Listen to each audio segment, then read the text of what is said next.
Olá, meus queridos amigos, eis o vídeo que muitos de vocês pediram. Renan, como eu voto? Ou melhor, Renan, em quem eu voto nestas eleições? Meu Instagram tá inundado de mensagens de pessoas, de brasileiros, como eu e você, irritadíssimos com o cenário e não encontrando candidatos. Pô, gente de Minas Gerais, do Rio de Janeiro, é a maioria. Renan, o que eu faço? Quem eu voto? E todo mundo sabe que a lei eleitoral me impede de declarar voto em pessoas, né? É bizarro, é a lei eleitoral mais bizarra do mundo. Né, um grupo político, um movimento político que, para não ficar na clandestinidade, ele cria um CNPJ, ele é proibido de se posicionar politicamente. Isso é de uma burrice, é de uma falta de democracia atroz, né? Só mostra que, assim, que esses burocratas, esses juízes, não manjam piroca nenhuma de nada e não tem compromisso com nada. É tudo black, é só pra ficar falando pra lá e pra cá. Mas, enfim, mesmo com a legislação tosca que nós temos, isso não importa, vamos tentar ajudá-los, né? E o fato é o seguinte, pessoal. Eu vou começar deixando vocês um pouco chateados. O fato é que o menu, o cardápio de candidatos nesta eleição é muito ruim. Tirando os estados de São Paulo, Santa Catarina e Paraná, eu praticamente não consigo nomear ninguém de acordo com os 4 critérios fundamentais que eu vou ensinar pra vocês na hora de votar. E se vocês entenderem esses 4 critérios fundamentais pra esta eleição, tá? Vocês vão poder tomar as decisões por si só, sem precisar da minha opinião. Na verdade, eu vou até pedir pra vocês depois mandarem mensagem no meu Instagram, o Renan Santos MBL, pra vocês, enfim, falarem, consegui achar um candidato aqui e ali, e eventualmente eu posso indicar esse cara depois, porque passou pelos 4 critérios, eu passo a respeitar a pessoa, né? E antes disso, então vamos começar sobre eleições presidenciais, vamos de cima pra baixo, né? Todo mundo sabe que eu, pessoalmente, estou recomendando o voto nulo, e só falta a legislação eleitoral falar, não, o MBL pediu voto nulo, logo eles estão apoiando a candidatura do nulo, né? Eu não duvido de mais nada, né? Enfim, eu venho pedido, só que cada vez mais eu compreendo quem for votar no terceiro colocado. Também não posso citar o nome, não sei quem está em terceiro lugar, mas se a pessoa quiser votar no terceiro lugar para enfrentar Lula e Bolsonaro, não serei eu recriminar a pessoa, muito pelo contrário. A maior parte dos meus familiares vão fazer esse tipo de voto, o Nando Moura declarou que vai fazer esse tipo de voto, e é um voto útil real contra o Lula e Bolsonaro. Então, assim, quem for fazer esse voto, de forma alguma eu vou recriminar, na verdade muito pelo contrário. O MBL, eu não posso declarar voto em nenhum, já falei aqui o que eu vou fazer, mas entendo que a eleição está praticamente condenada entre Lula e Bolsonaro, mas entendo uma outra coisa. Eu vejo as pesquisas e tá um clima de já ganhou no lulismo, mas um clima de já ganhou desesperado. Vocês já repararam nisso? O que eu chamo de já ganhou desesperado? Eles estão desesperados falando que o Lula está muito bem, que o Lula já ganhou e que vai ganhar no primeiro turno, não sei o quê. Ué, mas por que com tanto desespero? O que tá escondido aí que vocês não falam, né? Todo mundo que eu converso, gente da política mais tradicional, me fala, olha, a taxa de comparecimento do eleitor do PT, que, enfim, ele é majoritário nas pesquisas, a taxa de comparecimento dele tende a ser menor, tá? E esse é um ponto que é interessante. A taxa de comparecimento é basicamente o eleitor não se ausentar de eleição, o eleitor sair de casa e ir até o seu colégio eleitoral, efetuar o voto e tudo mais. O eleitor do Bolsonaro é mais engajado que o eleitor do PT, e o eleitor do PT, via de regra, precisava de máquina, né? Estrutura, aquele vereador ligado ao prefeito que quer arrumar um busão, pegar a pessoa lá nos rincões e levar. Isso acontece, pessoal, estamos no Brasil, a gente não tá na Suíça. E o PT não tem isso tanto à disposição como em outros anos. E eu acho que, apesar de eu achar que as principais pesquisas não estão erradas, elas nem têm como mensurar qual vai ser a ausência, qual é o candidato que vai votar e qual não vai votar. Conversei com uma pessoa ontem muito inteligente, visitou a história do MBL, e ele falou, nos Estados Unidos, quando eles fazem pesquisa eleitoral, a primeira pergunta que fazem é, você vai votar? E essa pesquisa tinha que ser feita nas pesquisas aqui. Você vai votar no dia 2? Ah, não vou? Ah, então beleza, até posso computar o voto dele, mas, né, ele não vai votar. Quando a gente não vai votar, você com certeza vai votar, aí sim você vai ter o verdadeiro mapa. E aí eu acho que o Bolsonaro vai se aproximar bastante do Lula. Portanto, eu não acho que tem eleição decidida nenhuma. Tá, eu acho que o Bolsonaro tem de ir pro segundo turno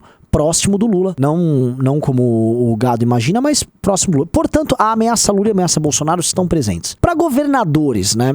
Olha, assim, qual é o meu critério para eleição para governadores? Não ser ladrão, fazer uma boa gestão. E hoje, já comentei, os governadores, em geral, estão fazendo boas gestões. Tem governadores ruins, mas o modelo de gestão do Eduardo Leite, do Ratinho Júnior, do Rodrigo Garcia, do Zema, do antigo governador do Espírito Santo, que acho que esse foi o grande símbolo de gestão de governadores, que foi o Hartung.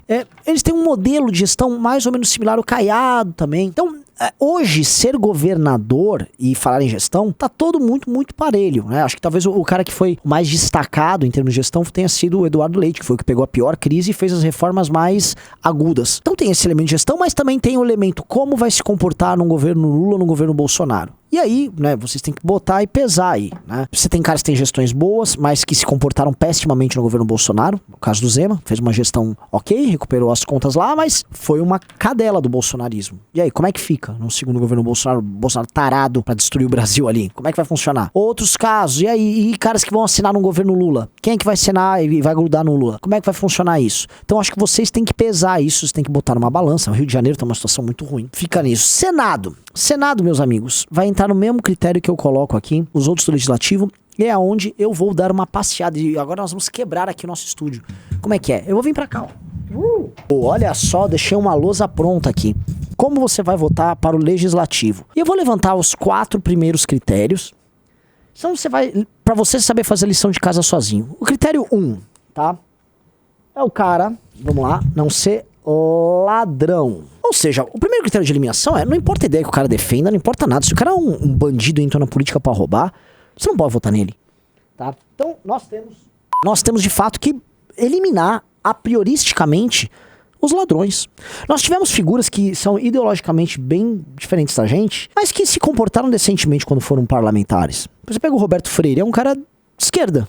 Ele lutou pelo impeachment da Dilma, nunca foi um ladrão. Roberto Freire não se encaixa aqui, tá? Agora, o centrão inteiro, toda aquela escumalha, tá aqui. Então assim, elimine aqui a hipótese do ladrão. Você já vai deixar de votar em muita gente do famoso centrão aqui. Segundo critério é privilégio.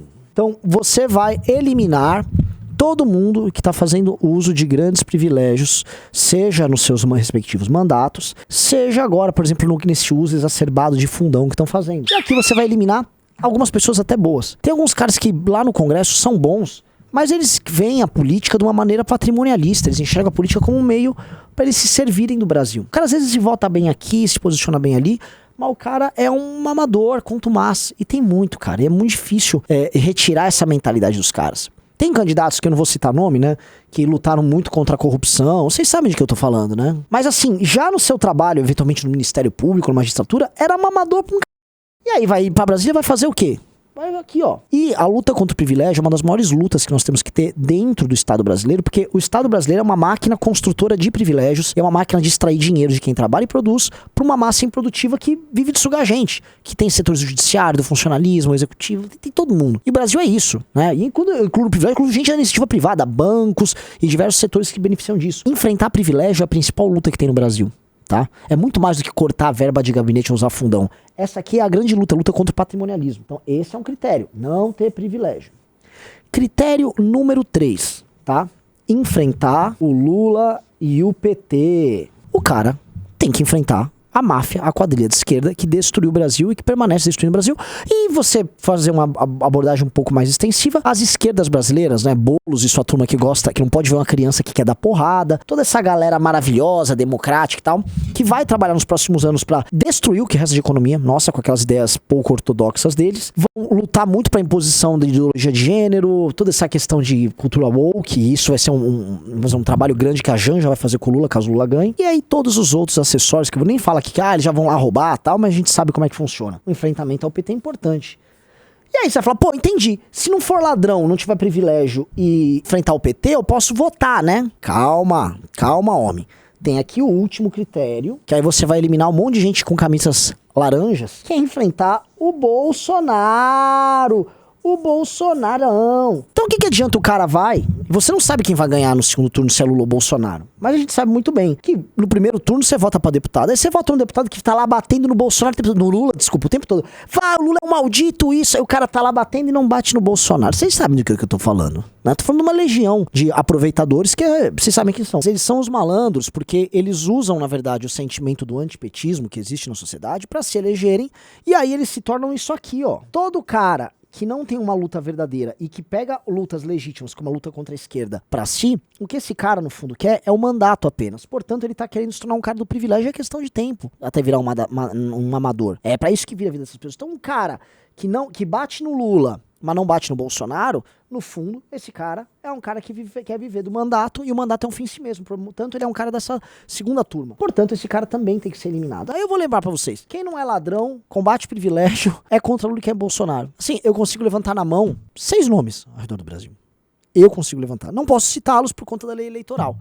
E é uma merda. Você vai falar, pô, Renan, eu não tenho ninguém no meu estado que obedeça estes 4 critérios.